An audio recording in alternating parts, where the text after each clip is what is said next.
भगवान न तो धन ऐश्वर्य से प्रसन्न होते हैं और न ही पूजा के लंबे चौड़े विधानों से। वह तो बस एकमात्र प्रेम से ही संतुष्ट होते हैं। एवं प्रेम के वशीभूत होकर नियम की भी परवाह नहीं करते। कोई उनका होकर उन्हें पुकारे तो दौड़े चले आते हैं। कर्माबाई नामक एक ऐसी ही भक्तिमती नारी थी जिनकी पुकार को सुनकर भगवान प्रतिदिन उनकी खिचड़ी खाने दौड़े चले आते थे। भगवान ये नहीं देखते कि भक्त ने खीर पूड़ी पकवान तैयार किए हैं या एकदम सीधा सादा रूखा सूखा अन्न।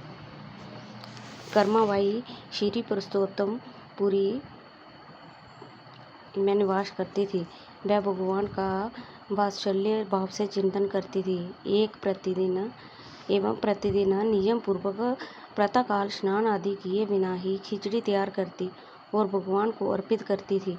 प्रेम के वश में रहने वाले श्री जगन्नाथ जी भी प्रतिदिन सुंदर सलोने बालक के वेश में आते और कर्माबाई की गोद में बैठकर खिचड़ी खा जाते।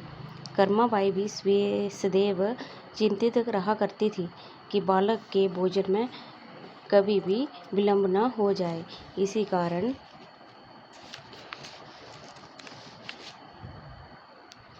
वह किसी भी विधि विधान के पचड़े में न पड़कर अत्यंत प्रेम से सवेरे ही खिचड़ी तैयार कर लेती थी। एक दिन की बात है, कर्माबाई के पास एक साधु आए। उन्होंने कर्माबाई को अपवित्रता के साथ खिचड़ी तैयार करते भगवान को अर्पण करते हुए देखा। घबरा कर उन्होंने कर्माबाई को पवित्रता के लिए स्नान आदि की विधियां बता दी। भक्तिमती कर्माबाई ने दूसरे दिन वैसा ही किया, किंतु खिचड़ी तैयार करने में उन्हें देर हो गई। उस समय उनका हृदय रो उठा। मेरा प्यारा श्याम सुंदर भूख से छटपटा रहा होगा। कर्माबाई ने दुखी मन से श्याम सुंदर को खिचड़ी खिलाई। इसी समय मंदिर में अनेकानेक घृतमय पकवान निवेदित करने के लिए पुजारी ने प्रभु का आह्वान किया। प्रभु जूठे मुंह ही वहां चले गए। पुजारी चकित हो गया। उसने देखा कि भगवान के मुखारविंद में खिचड़ी लगी हुई है। पुजारी भी भक्त था। उसका हृदय क्रंदन करने लगा। उसने अत्यंत कातर होकर प्रभु से असली बात जानने की प्रार्थना की। तब उसे उत्तर मिला, नित्य प्रति प्रातःकाल मैं कर्माबाई के पास खिचड़ी खाने जाता हूँ।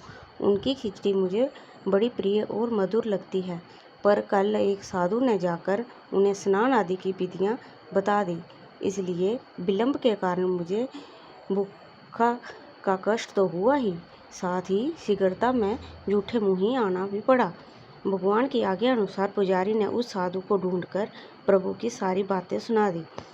साधु चकित हो उठा एवं घबराकर कर्माबाई के पास जाकर बोला, आप पूर्व की तरह ही प्रतिदिन सवेरे ही खिचड़ी बनाकर प्रभु को निवेदन कर दिया करें। आपके लिए किसी नियम की आवश्यकता नहीं है। कर्माबाई पुनः पहले की ही तरह प्रतिदिन सवेरे भगवान को खिचड़ी खिलाने लगी। कर्माबाई समय पाकर परमात्मा के पवित्र और आनंद मैदान में चली गई, परंतु उनके प्रेम की गाथा आज भी विद्यमान है। श्री जगन्नाथ जी के मंदिर में आज भी प्रतिदिन प्रातः काल खिचड़ी का भोग ही लगाया जाता है। प्रेम में अद्भुत शक्ति है। जो काम कल बल छल से नहीं हो सकता, वह प्रेम से संभव है। प्रेम शब्द को भी अपने वशीभूत कर देता है, किंतु शर्त इतनी ही है कि प्रेम केवल प्रेम के लिए ही किया जाए, किसी स्वार्थ के लिए नहीं। भगवान के होकर भगवान से प्रेम करो तो उसके मिलन में जरा भी देर नहीं है।